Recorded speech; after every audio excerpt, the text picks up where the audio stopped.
आई निशा है ये हमरा के चैत में बड़ी धोखा देली जनता निको अब मनबो करेली अब पूछी कि धोखा कब देली अब माने लिखो गरमी के दिन में सोटे न देली दोपहरिया में गरमी के दिन में सोटे न देली दोपहरिया में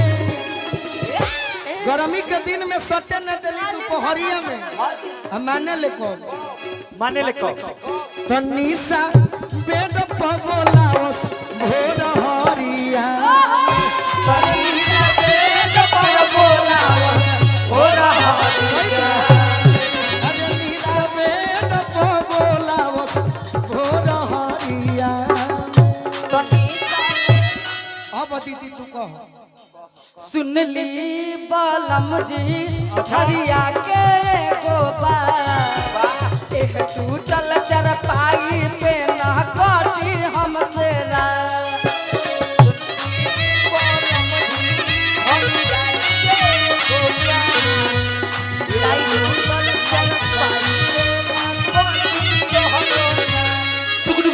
सुन ली बालम जी हरिया के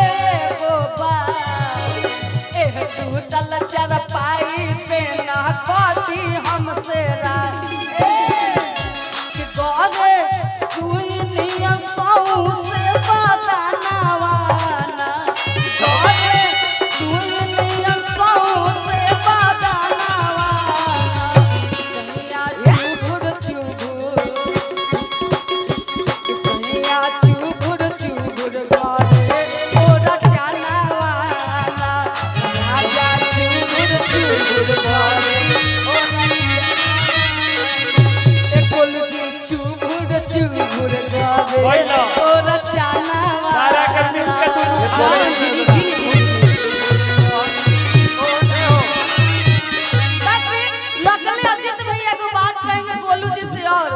अजीत भैया सुने हैं कुछ को कमरिया में बाल नाई के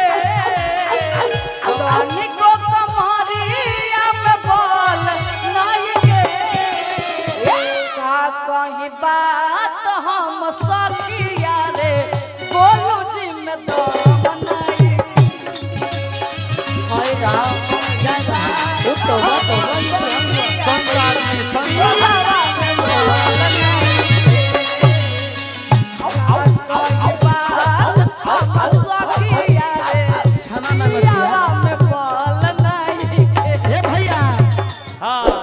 कह के क्षमा मांगा तरीका है